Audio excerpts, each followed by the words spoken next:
Whether you're a skeptic or a believer, join me, Rob McConnell, as together we'll investigate the world of the paranormal and the science of parapsychology here on the X-Zone Radio TV show on XZBN and the X-Zone TV channel on Simul TV.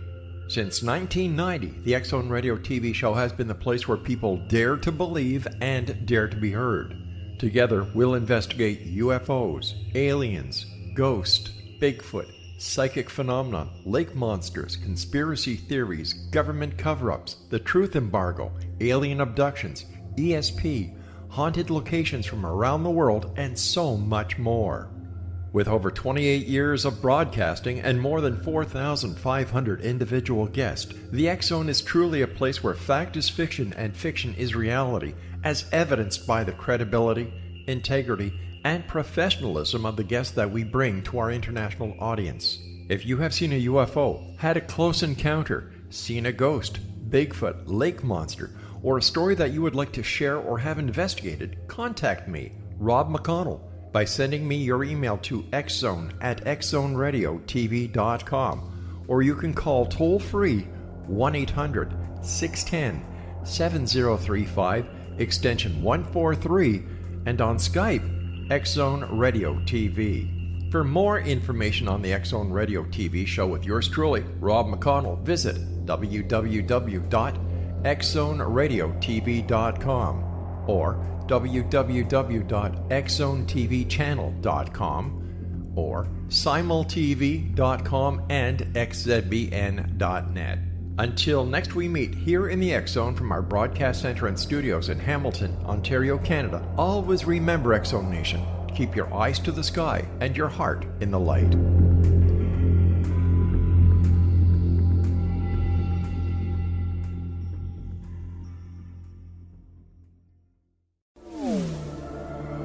The X-Zone Radio Show with Rob McConnell is largely an opinion talk show.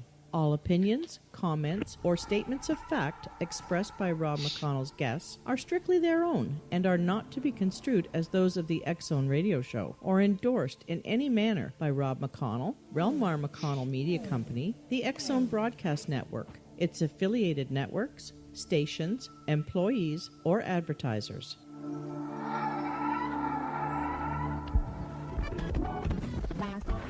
All Hit Radio.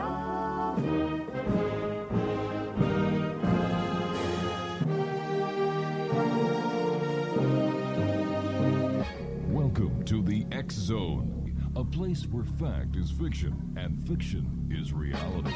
Now, here's your host, Rob McConnell.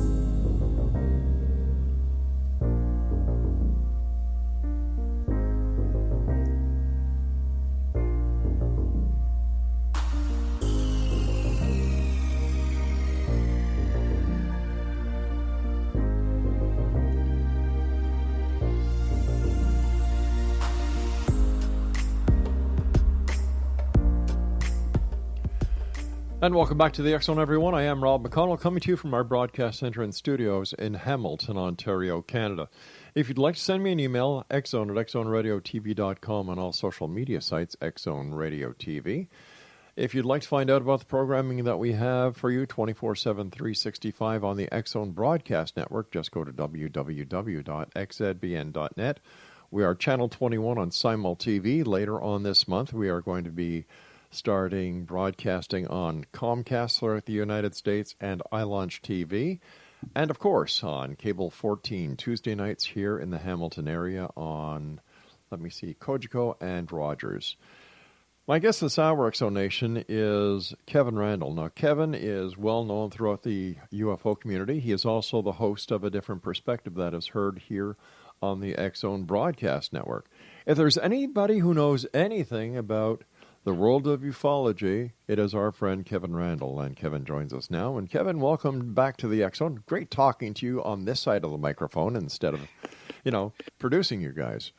Yeah, and it's much easier this way because I don't have to worry about stuff. Let you worry about it. No worries. One of the major topics that you've been discussing over the last couple of weeks is the Project Blue Book television show that is now on History Channel. What are your views on the show itself and its accuracy when it comes to the portrayal of Dr. Hynek, as well as some of the props that they use. The accuracy is out the window. I mean, that's when you're talking about the UFO cases, they just sort of touch on them briefly. One of the things that got me kind of started on this, I was wondering after I watched the first episode, what the Hynek family thought about the portrayal of Dr. Hynek. Right. So I got a hold of Paul Hynek and asked him, and he thought his father would just be delighted in it because he just loved that sort of stuff, and he'd grab a bowl of popcorn and sit with his feet up and watch the show and have a great old time. In the UFO community, people are thinking that Hynek would be spinning in his grave and be just annoyed, and I'm figuring the Hynek family probably knows better what his attitude would be. I try to look at it two ways. One, it's a drama, a science fiction show, and the other is they're doing a little bit of ufology in it, but it's not a documentary. And so what they attempted to do is create a program that they can carry through 10 episodes or now into a second season and make it interesting and dynamic without everybody knowing what's going to happen, which is kind of the opposite with Titanic, when everybody knew the damn boat was going to sink. Exactly. But if you're looking for a documentary, this isn't the place to go. If you're looking for an entertainment show, I enjoy it as entertainment. They do a little bit at the end of each episode, telling you a little bit more about the case that was kind of featured in the show. I do a thing on my blog, which I'll say is kevinrandle.blogspot.com, each week after the show that gives a much more in-depth analysis of the cases and a little bit of insight into the program. But what does the UFO community itself think? Are they divided? Are they a little upset that it's not historically accurate, and that the fact that it's a docudrama, basically for entertainment? What does this actually take away from ufology itself? The UFO community, I think, is split, with most of them being annoyed. And I see a lot of anger about the program, and that it's just the worst thing they've ever seen. Others see it the way I do. It's an interesting drama, and it may interest people in UFOs, bring them into the fold, so to speak, so that they'll be interested in checking out what's going on further, a little bit more in depth in the UFO community. But I think the overall opinion in the UFO community is they really don't like it, and they're annoyed that there's going to be a second season about it. The programs itself touch on a lot of stuff. In the beginning, it looked like they were doing MJ-12. They had a group of people at the end of one of the programs where they were sitting around talking about it. But it's made clear it's not MJ-12, and they're going to make it clearer in upcoming episodes. It's not MJ-12. It's one of the many groups that were put together during the history of ufology to study the problem. There's any number of scientific advisory board meetings, for example, that if you go to the Project Blue Book files, you can see the minutes of the meetings and how those transpired. So they touch on that stuff.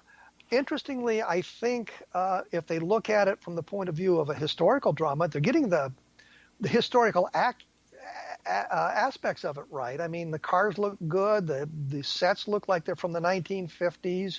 The clothing, the styles, everything is from the 1950s. I make fun of them a little bit because some of the military protocols and customs are off, but Hollywood always gets that stuff wrong. So that's nothing new. Like I said, I enjoy the program. I look at the military aspect of it to make fun of it, but I know that the programs are right. The one that was really kind of annoying was the one where it was the Flatwoods Monster from September of 1952, and it looked like the townspeople up in arms about the people who'd seen the thing, and they're storming the house like the people in the Frankenstein movie storming Frankenstein castle after he's with their pitchforks and their torches after he's created the monster. There really wasn't that kind of a annoyance among the people of the town. There really was no controversy about that. The people of the town didn't think any less of the ones who had seen the craft and the monster. So it's that kind of stuff. You have to remember like I said, they're making a drama. They're making science fiction as opposed to a documentary. I read something very interesting in one of the television review periodicals, is that the Project Blue Book is History Channel's answer to the X-Files. Yeah, I saw the same thing, and I've said that on my blog a number of times. It's got a very X-Files feel about it.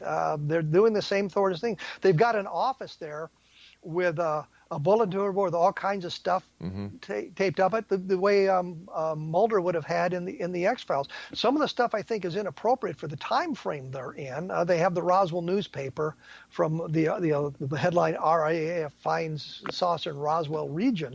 They have that up there, and I don't think anybody really paid any attention to Roswell outside a very small number of people at the very top, and then later on after Stan Friedman and Bill Moore kind of broke the thing open, and Don Schmidt and I took it a little bit further.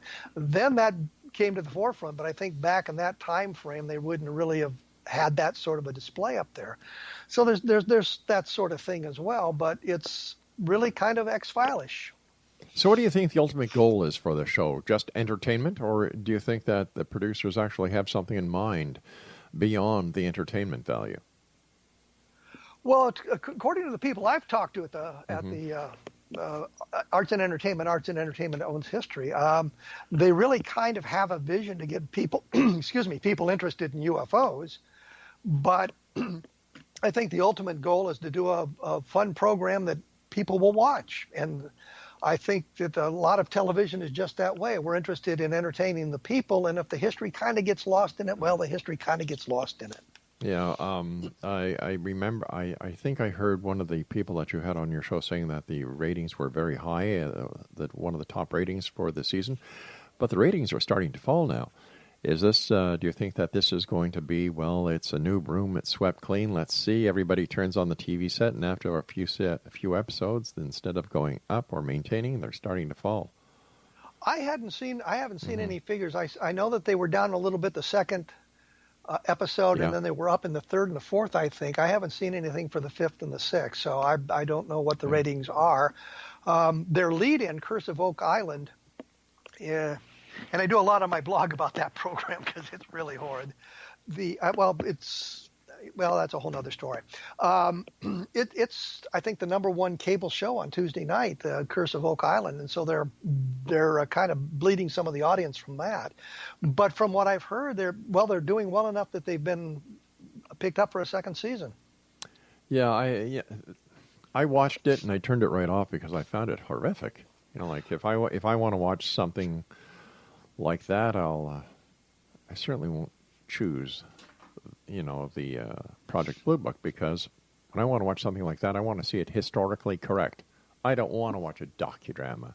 And I think that this is where a lot of people are basing their opinions that, hey, if you're going to do it right, or don't do it at all. And that, I've heard a lot of that from my colleagues in the UFO field. So, I understand that completely. I'm able to separate it into the drama and the documentary or the historical aspect of it. But as I've pointed out, they're all over the place. They start out in 1948, then they're 1951, then they're 1952, and then they're back to 1948. So, there's no chronological order. And Kevin, stand by. You and I have to take our first break. X-Zone Nation, Kevin Randle is our special guest. And Kevin and I will be back on the other side of this break as we continue here in the X-Zone from our broadcast center and studios in Hamilton, Ontario, Canada. Don't go away.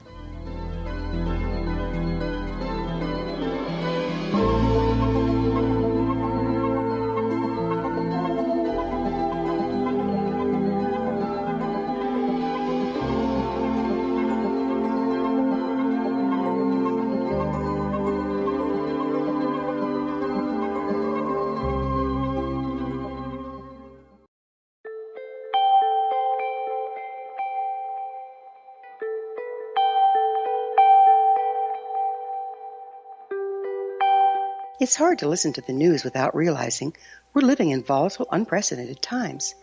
Yet never has there been such an opportunity to transform the human condition. As old structures fail, where can we find the guidance to co-create a better way? Find Your Path Home is an ever-evolving, leading-edge information, education, and healing resource center designed to support and guide you on your path to unity and enlightenment. Based on sound principles employed by shaman worldwide, we provide techniques that can support you through the current transitions, offering online shamanic classes, international long-distance shamanic healing sessions, complimentary Mission Evolution radio episodes and Stairway to Heaven TV vignettes, seminars, retreats, and much more. All of this can be found on findyourpathhome.com. So I was watching the X Zone TV channel last night when I was abducted by aliens, and they kept repeating to me over and over again, simultv.com, simultv.com. What's simultv.com? That's what I asked them. They had it written on the side of their UFO. How do you spell that? UFO. No, I mean simultv.com. simultv.com. simultv.com. Right. simultv.com. Interesting that you were abducted by aliens in a simultv.com UFO last night. Oh, yeah? Yeah. Now that you mention it, I remember now last night I was awakened from a deep sleep. My great-grandmother was standing there. She said she'd come from the hereafter to tell me about simultv.com. She even spelled it out for me. simultv.com, sonny boy. simultv.com. simultv.com, sonny boy. Wow. Yeah. Guys, you'll never guess what my psychic guru just told me. simultv.com. Exactly. Are you guys psychic too? Of course. We all know about simultv.com. simultv.com.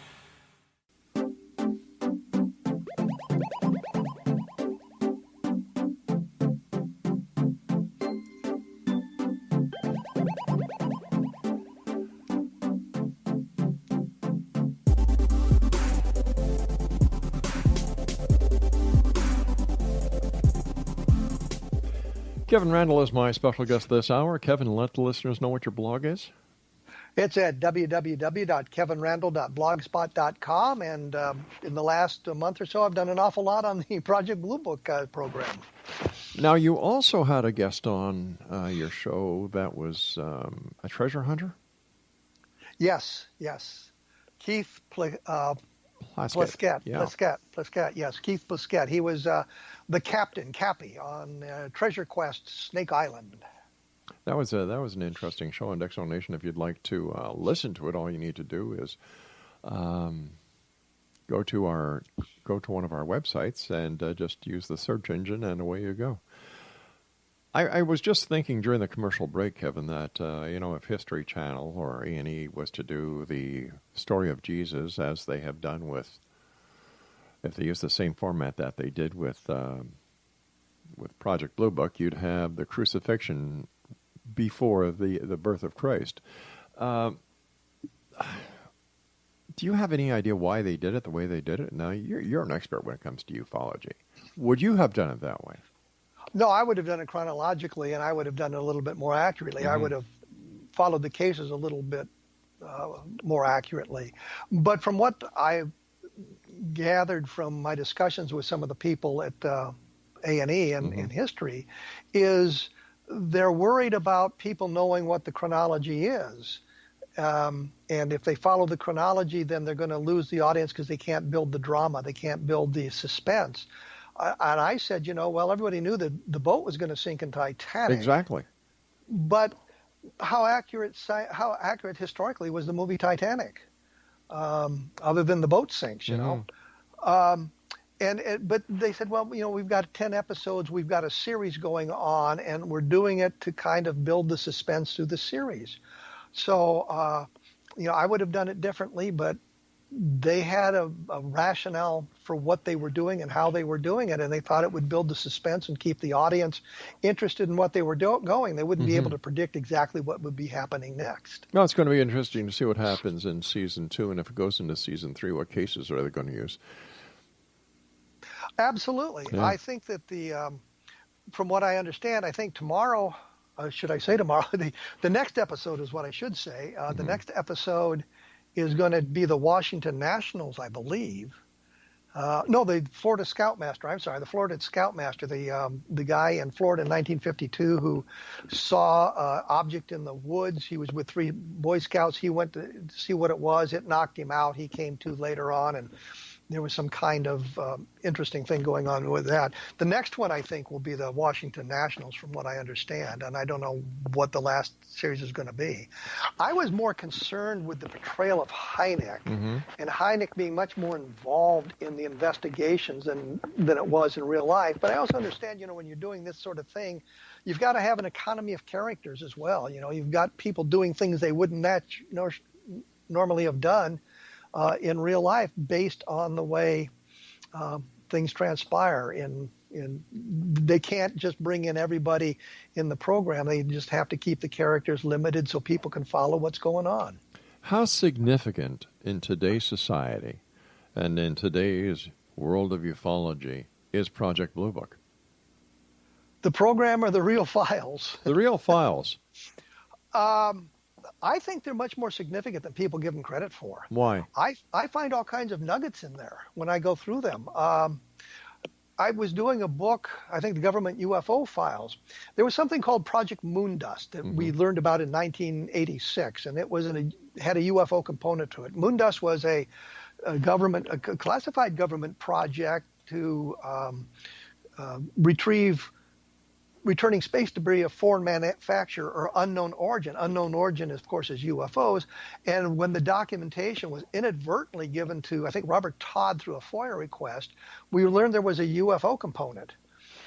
Nobody had tied Blue Book to Project Moondust until I found, I think it's September of 1960, there's 4 cards in the Project Blue Book files labeled Moondust. They're crappy sightings. I think they're mostly meteors is what they are. But the point is Moondust was known to Project Blue Book, and some of the stuff from Moondust made it into the Project Blue Book files. And so I think that when you go through the Project Blue Book files, you find nuggets like that. There are some good cases buried in there that didn't get a lot of publicity at the time and deserve to be looked at in more depth with an eye to not just explaining them, but an eye to actually trying to figure out what was seen and what was going on. Well, plus the technology that's available today wasn't available back in the 50s. No, it wasn't. And things that we've learned today give us answers. The Child Whitted case from 1948, these were the 2 airline pilots that saw what they thought was a cigar-shaped craft with square windows flashed by their airliner. And in 1948, it became one of the cases that was used to create the estimate of the situation that ufology is enamored with. In 1968, I think it was Zond 4, which I think was a Soviet spacecraft, returned, and as it broke up into pieces as it came down, there were people who believed they saw a cigar-shaped craft with square windows along the side and a lighted cockpit, and that was very reminiscent of what Child Whitted saw.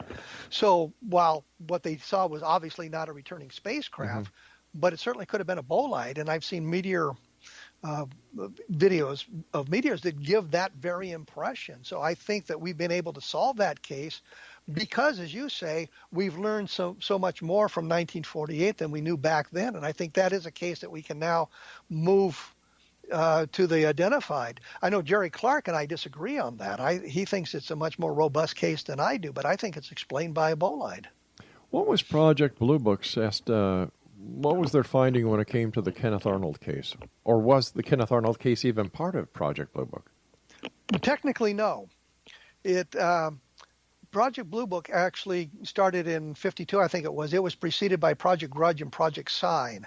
Sign was created in January went into effect in January of 1948. But the Arnold sighting was key because that got the publicity and that got the military looking at it in a public way. I think the documentation suggests back in December of 1946 there was an unofficial investigation of these unidentified aerial phenomenon. But Arnold brought it to the forefront, and then they started to investigate them more officially. And then in September of 1947, General Twining put out a policy letter that he wanted a project created, and that became Project Sign, which eventually evolved into Project Blue Book. What's your take on the Kenneth Arnold case? It's single witness. Yeah, I vacillate on that one. I know it wasn't a flying wing because they weren't flying back then. They were all grounded. I know that it wasn't military formation. Robert Schaefer, on his website, Bad UFOs, had a picture of pelicans flying in formation, and it looks an awful lot like the stylized drawing that Kenneth Arnold came up with. later on. His first drawing looked like something that was heel-shaped, and it matched the photographs taken in Phoenix, Arizona on July 7th. So there was a kind of synchronicity there. But later on, as he stylized the drawing, it begins to look like pelicans in formation. And I don't want to say that's what he saw and was confused by that, but that's just the photograph is very disturbing when you take a look at it that way. If you plug in the sighting by Fred Johnson, he was a prospector in the area and saw the objects minutes after Arnold did, or similar objects. Pelicans fly out the window, and they really do. He reported his compass spinning wildly, which was one of the first mentions of an electromagnetic effect. But if his sighting is related to Arnold, then pelicans simply do not work. And there were other sightings in the area that suggest pelicans just don't work. So yeah, I look at that and I have to say, gee, I don't really know. It's kind of one of those things. Maybe pelicans, maybe not. I don't know. But if my memory serves me correct, Kevin, Arnold was in the area where he saw whatever he saw, looking for a downed aircraft. Am I correct? Yeah, the Marines had lost an aircraft 6 months earlier, and they couldn't find it. It crashed on Mount Rainier and was lost in the snow on the glaciers, I guess. There was a reward of $5,000 if you could find it. So he was up in the area. He was flying at, I think, 9,000 feet, 9,500 feet. And he was kind of looking for this downed aircraft when a flash of light caught his attention. And that was when he looked at the objects and saw them traveling near Mount Rainier. But were there any other sightings any other sightings of what he saw by anyone else on that day? Other than Fred Johnson, about 15 minutes later, and Johnson was on the ground, no, there's really nothing else to do it. And that's the problem with a lot of sightings, maybe good sightings, is that we don't get the corroborative witnesses. It's one guy seeing something really spectacular, and you'd love to have other witnesses seeing it, independent witnesses seeing it, so that you could do a lot of different investigative things with that. Kevin, stand by. You and I have to take our news break at the bottom of the hour. Exo Nation, our guest this hour is Kevin Randle, and Kevin's blog spot is, give it away, Kevin. www.kevinrandle.blogspot.com. And we'll both be back on the other side of this break as we continue here in the X-Zone from our broadcast center and studios in Hamilton, Ontario, Canada. Now, you can go to www.xzbn.net and check out the broadcast schedule. And you'll see different alphabets for different shows. Kevin's is ADP. Just look at that, and I'll show you the time and the date when that show is going to air. And it does air each and every day. So once again, that's xzbn.net. We'll be back on the other side of this break. Don't go away.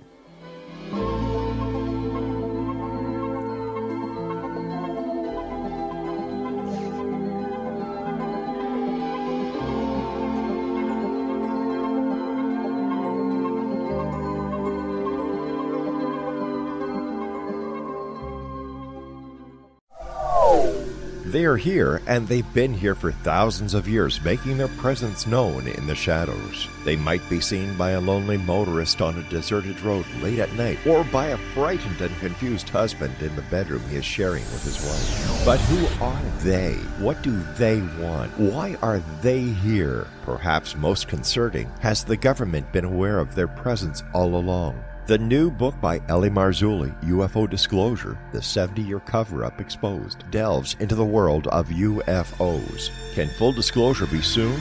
Order now and receive a free hour and 37-minute DVD on the UFO phenomenon. UFOs are real. Get both the book and the DVD, a $40 value, for only $19.99. To order your book and DVD today, go to lamarzulli.net. That's LAMARZULLI.net.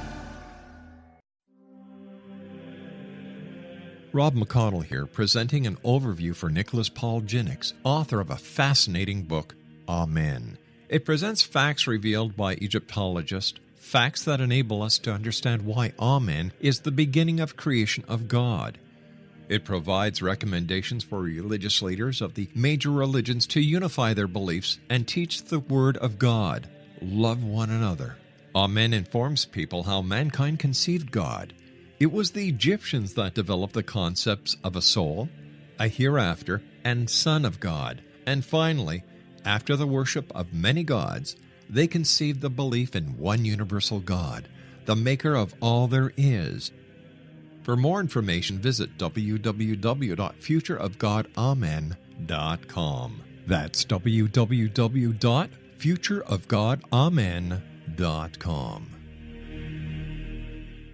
You have heard of the X Zone? Now watch it on Simul TV, plus 500 video games, live TV channels, free video on demand, worldwide, and more. Does this sound like tomorrow's television? Well, it is, but you can have it today, right now. It is Simul TV. Simul TV offers what the others only wish they could provide. 15 exclusive channels like X Zone, sci-fi, and horror. We are worldwide. No other provider offers that. 500 built-in video games. No need to have an extra expensive system. We have them included. Free video on demand. Live streaming events from around the world. Interactive online network, and much more. Tomorrow's TV today. Simul TV. Sound too good to be true? Well, it's not. You can have Simul TV today. Sign up at simultv.com. Do it today.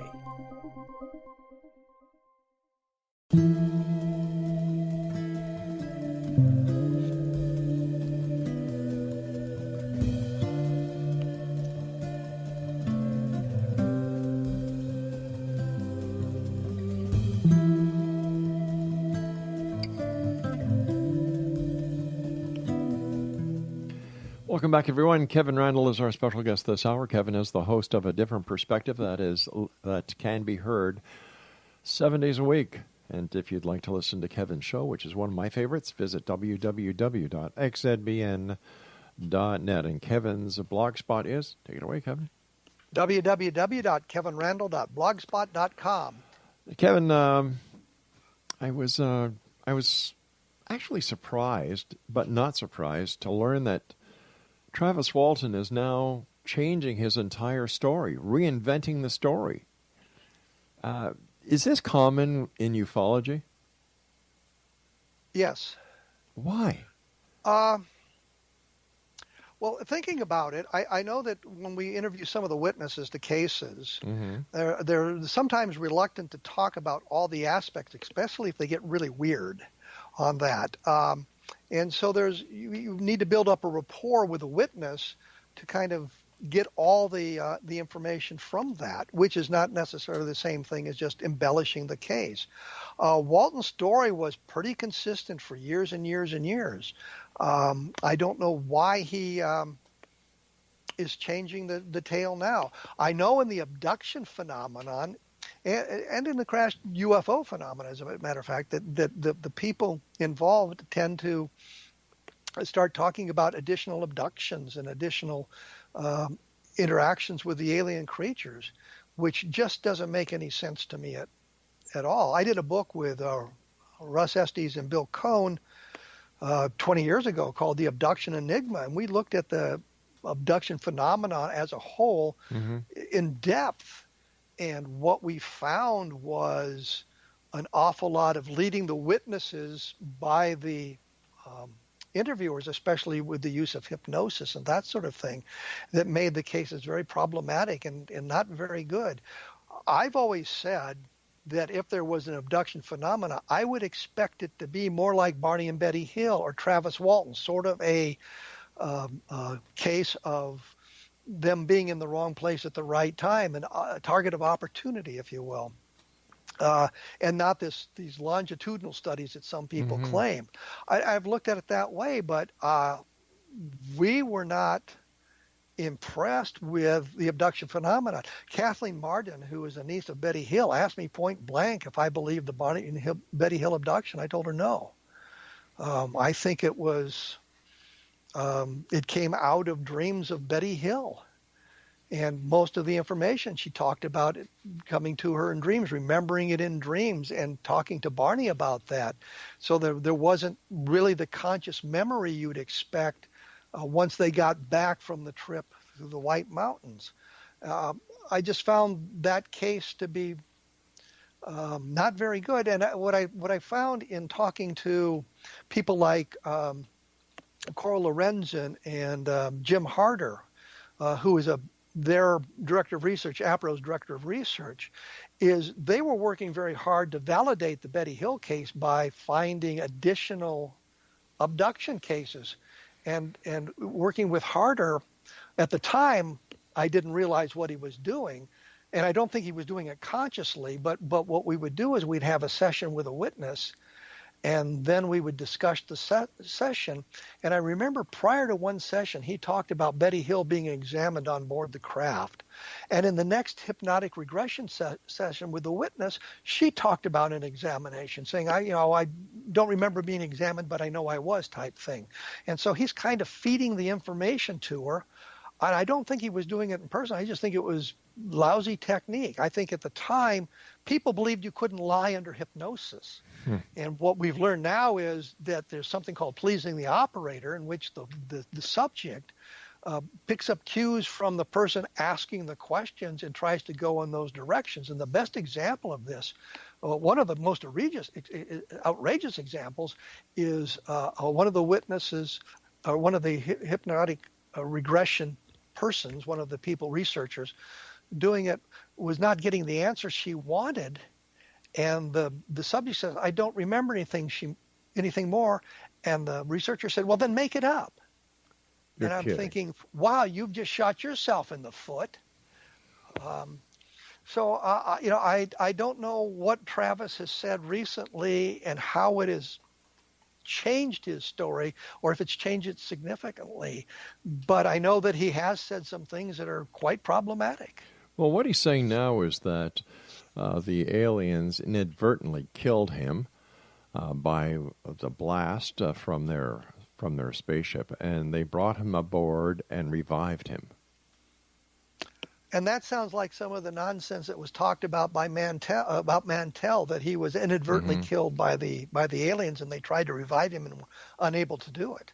I just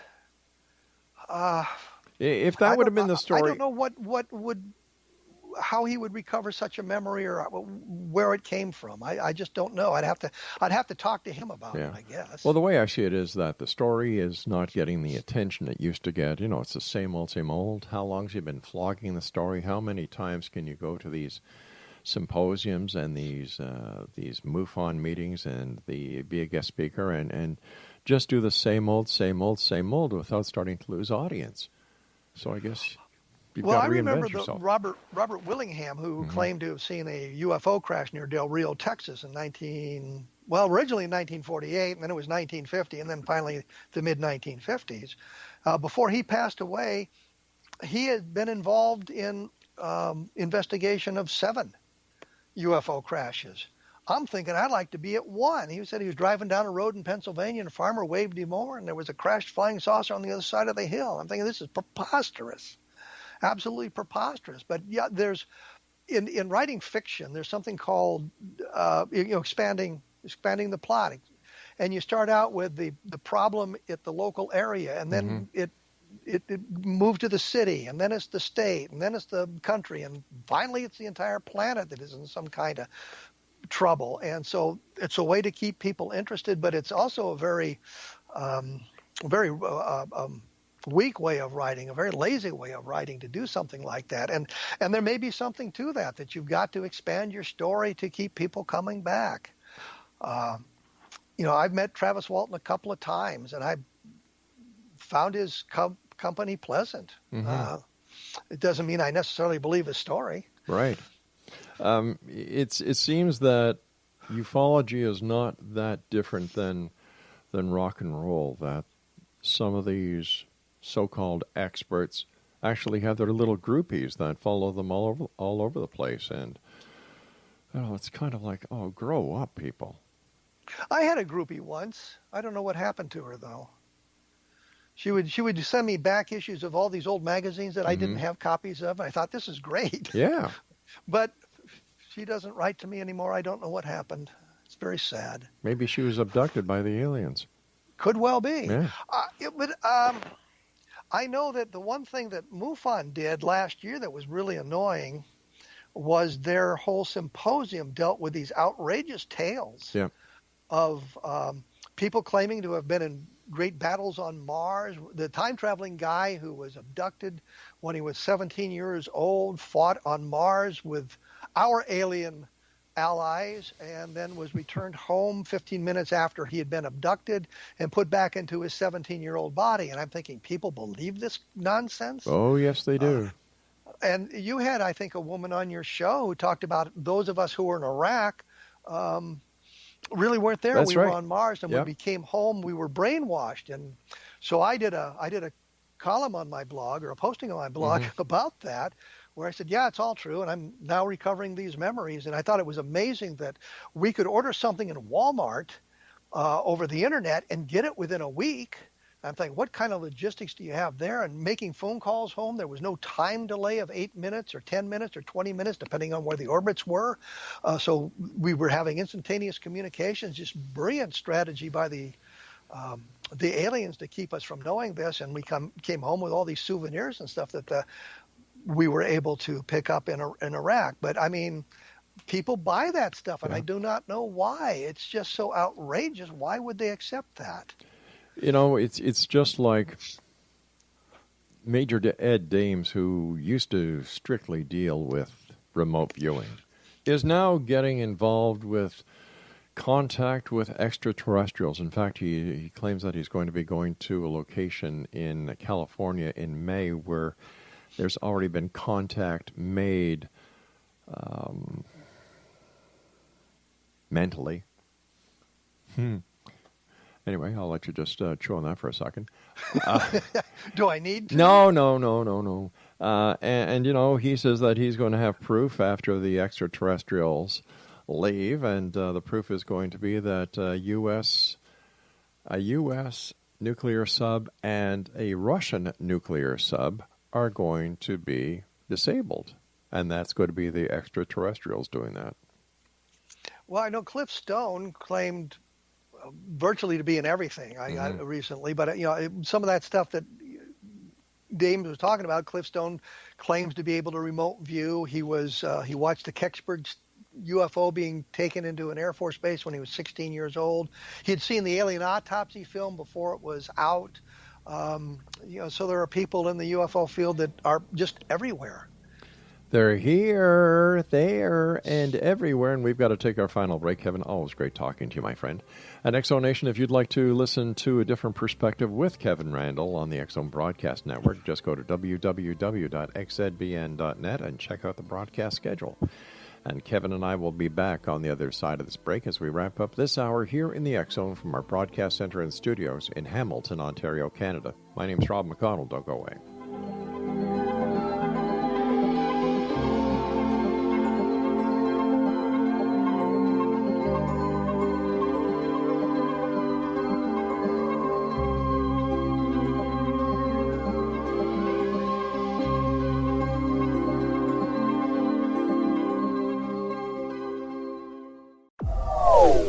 They are here, and they've been here for thousands of years, making their presence known in the shadows. They might be seen by a lonely motorist on a deserted road late at night, or by a frightened and confused husband in the bedroom he is sharing with his wife. But who are they? What do they want? Why are they here? Perhaps most concerning, has the government been aware of their presence all along? The new book by L.A. Marzulli, UFO Disclosure, the 70-year cover-up exposed, delves into the world of UFOs. Can full disclosure be soon? Order now and receive a free hour and 37-minute DVD on the UFO phenomenon. UFOs are real. Get both the book and the DVD, a $40 value, for only $19.99. To order your book and DVD today, go to lamarzulli.net. That's LAMARZULLI.net.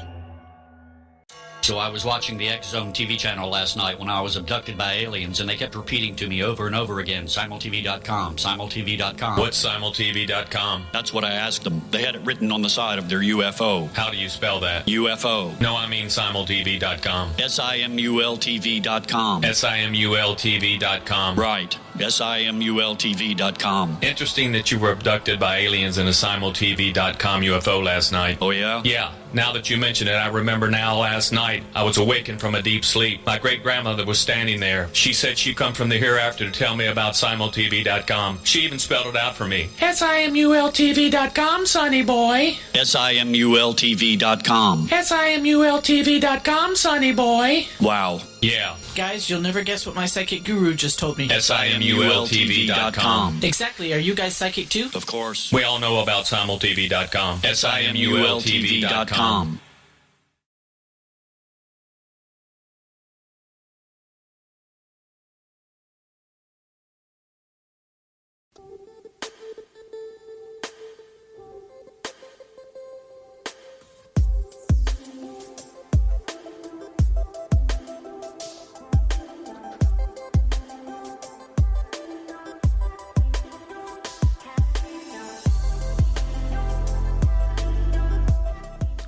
And Kevin Randle is my special guest this hour, Exonation. Kevin, give out your blog.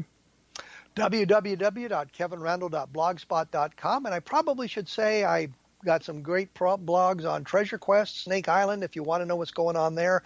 And I do look at Curse of Oak Island periodically because they never seem to find the treasure. Well, if they found the treasure, that would be the end of the show. It depends on what the treasure is. But, yes, it would be the end of the show, but they're spending an awful lot of money to dig up that island. I'm surprised it hasn't sunk back into the ocean. Well, you never know. Who knows what will happen. Listen, tell us about your latest book. Well, the latest book is called Encounter in the Desert. It's about the Lonnie Zamora sighting, which is basically a single witness sighting. Lonnie Zamora saw a craft land near Socorro, New Mexico in April of 1964. Watched it take off. There were some landing traces left behind, burning bushes left behind.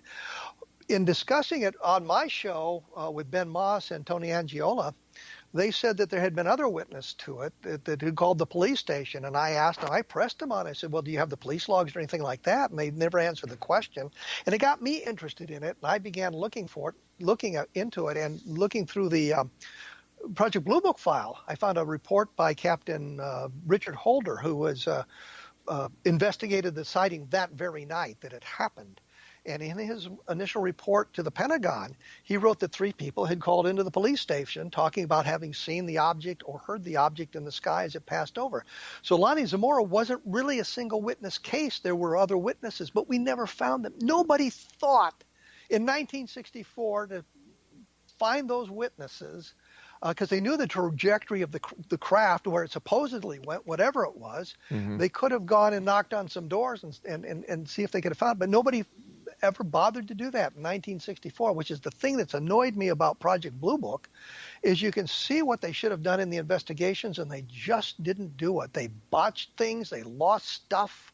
They didn't ask the question you'd think they should ask. But that's Encounter in the Desert, and it's all laid out in there. And then the other book I did recently was Roswell in the 21st Century, which was kind of a dispassionate look at the Roswell as a cold case to see where we were. And giving nothing away here, I did come to the conclusion that it's not nearly the robust case that we had thought it was in the 1990s.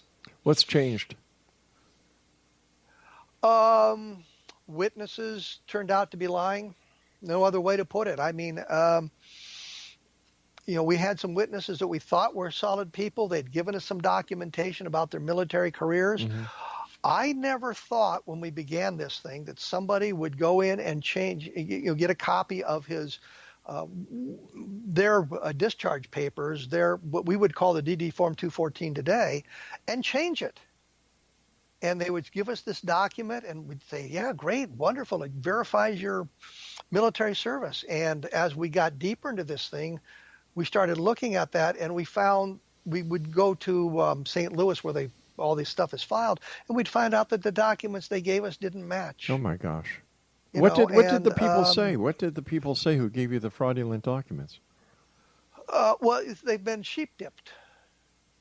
And that's the term where the government has changed their files to make them look bad.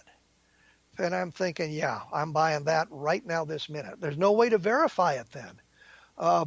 Willingham, the guy I talked about with the 7 UFO crashes, he'd done that. I got his documents from the Air Reserve Personnel Center in Denver, and sent him a copy of the document he'd given us about that. And they said, no, this isn't, it looks like our document, that there's some problems with it. It's not something we issued here. He'd gotten a hold of one of these documents and changed it. Holy cow. And put his own stuff in there. And I'm just astonished at this. But then I read a book called Stolen Valor about people who claim to be Vietnam veterans and never served a day in their life.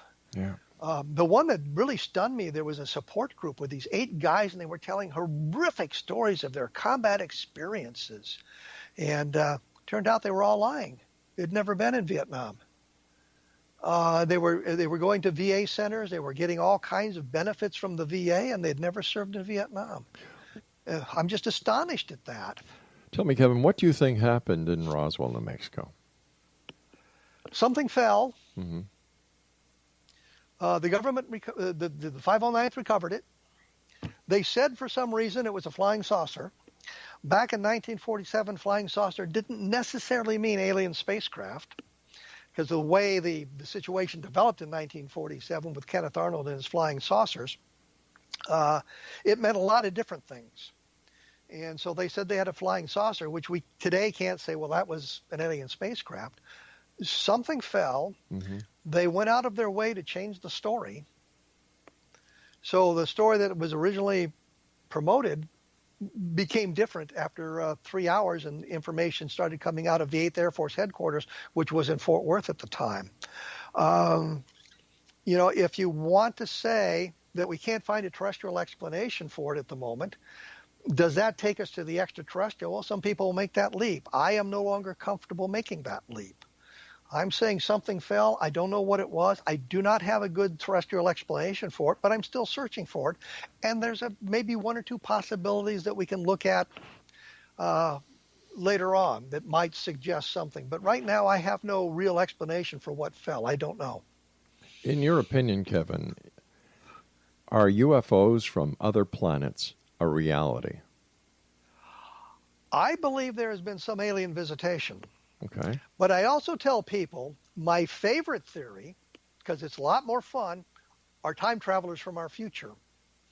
I don't believe that, but it's much more fun to believe that. Mm-hmm. It's an interesting idea, but I just don't think that's right.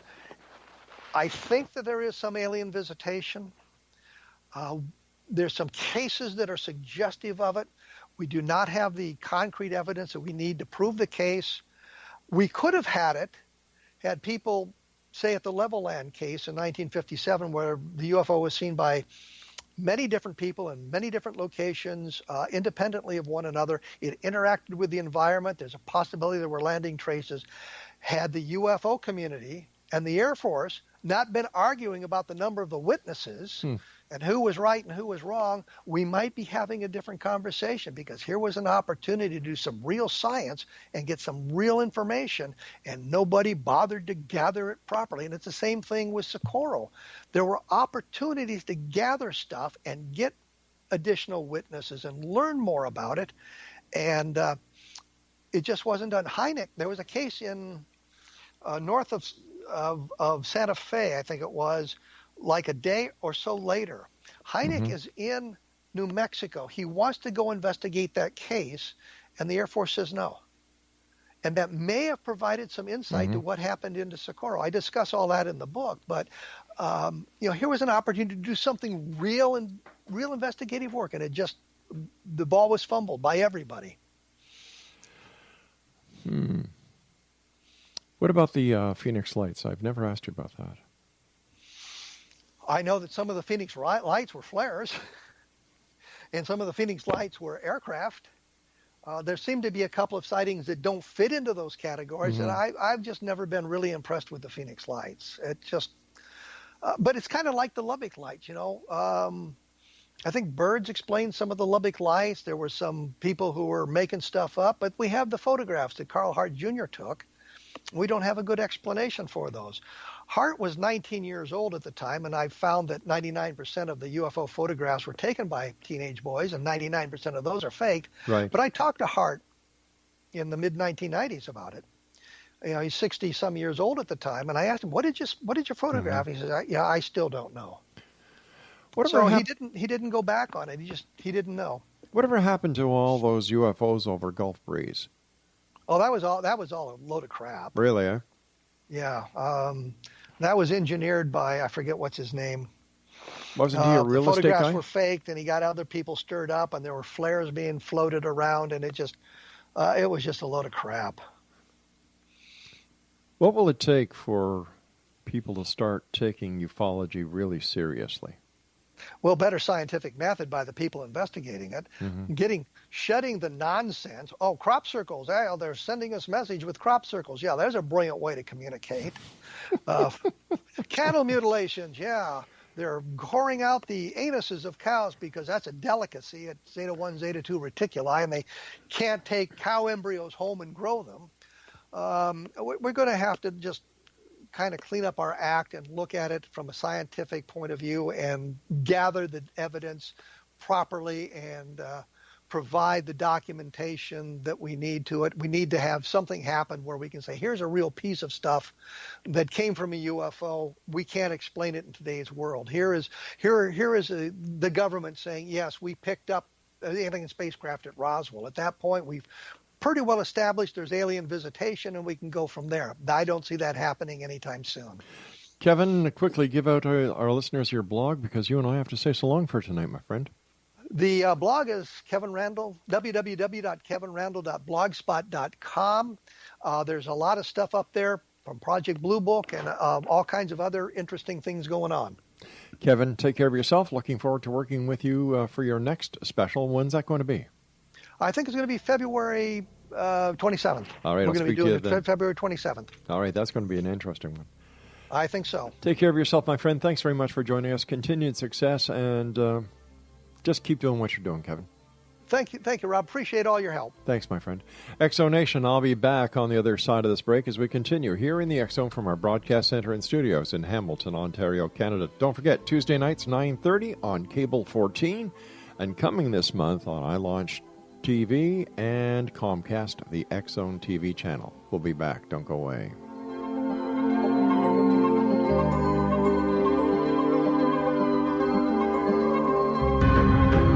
If you are looking for a safe, zero-calorie natural option to the harmful artificial sweeteners on the market today, Just Like Sugar is what you're looking for. Just Like Sugar is a wonderful natural alternative for those health-conscious people who choose a calorie-restricted diet with a great, pure, sweet flavor that tastes just like sugar. Just Like Sugar is a great natural option for people suffering from diabetes and may be useful in restricted diet programs where standard sugars are not allowed and does not cause a laxative effect of some other sweeteners.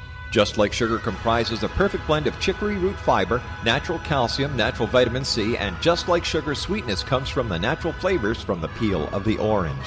Just Like Sugar is a natural alternative to harmful artificial sweeteners and will change the way that you believe all natural sweetener products taste. Just Like Sugar is available at your local Whole Foods markets, Wild Oats markets, Henry's, Sun Harvest, and many other fine natural food stores in the U.S., Canada, and worldwide.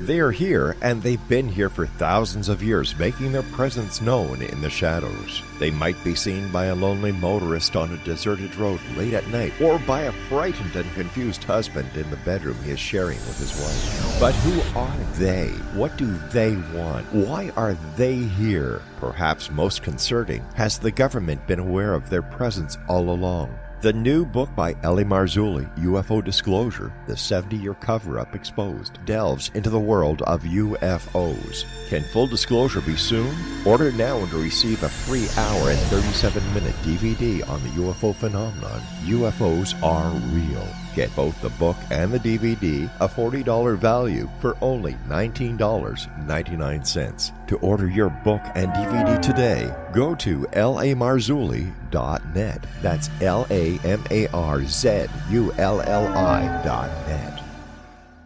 You have heard of the X Zone? Now watch it on Simul TV, plus 500 video games, live TV channels, free video on demand, worldwide, and more. Does this sound like tomorrow's television? Well, it is, but you can have it today, right now. It is Simul TV. Simul TV offers what the others only wish they could provide. 15 exclusive channels like X Zone, sci-fi, and horror. We are worldwide. No other provider offers that. 500 built-in video games. No need to have an extra expensive system. We have them included. Free video on demand. Live streaming events from around the world. Interactive online network, and much more. Tomorrow's TV today. Simul TV. Sound too good to be true? Well, it's not. You can have Simul TV today. Sign up at simultv.com. Do it today.